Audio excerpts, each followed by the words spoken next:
Hello everyone, welcome back to হজ বড়লোর হুজুগে দুনিয়ায়। তো যেমনটা দেখলে আমরা গেছিলাম মবিনা রেস্টুরেন্টে, এটা আছে সোদপুরে। আর কারণটা হলো এই যে বার্থডে সেলিব্রেশন, রিম্পাইদির মেয়ে নিধির বার্থডে সেলিব্রেশনের জন্য আমরা সবাই একজোট হয়েছিলাম সেখানে। প্রথমেই গিয়ে হয় কেক কাটিং, আর তারপরে আমরা ডিনারের অর্ডার করি। যাই হোক, এই মবিনাতে কিন্তু আমরা সবাই ফার্স্ট টাইম গেছিলাম। সবাই বলতে এই মা, বম্পি, মেশো, বাবা, আরও অনেকে ছিল। যাই হোক, ওখানে সিটিং অ্যারেঞ্জমেন্টসটাও কিন্তু ডিফারেন্ট, এরকম মাটিতে বসে খাওয়ার ব্যবস্থা সব। তো সেদিনের মেন অ্যাট্রাকশন, এই নিধির সঙ্গে একটুখানি খুনসুটি করে নিচ্ছিলাম খাবার টাবার আসার আগে। তো ফার্স্ট চলে এসেছিলো স্টার্টারে লাসনি কাবাব, আর তারপরে এখানে ফেমাস যেটা সেটা হলো মান্ডি।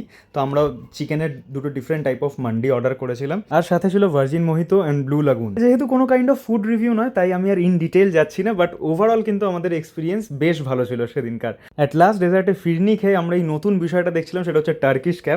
যাই হোক, এরপরে আমরা ফটোশ্যুট করি সবাই মিলে, আর তারপরে রওনা দিয়ে দিই বাড়ির উদ্দেশ্যে। দেখা হচ্ছে নেক্সট ব্লগে খুব তাড়াতাড়ি। টিল দেন ভালো থেকো, ভালো রেখো।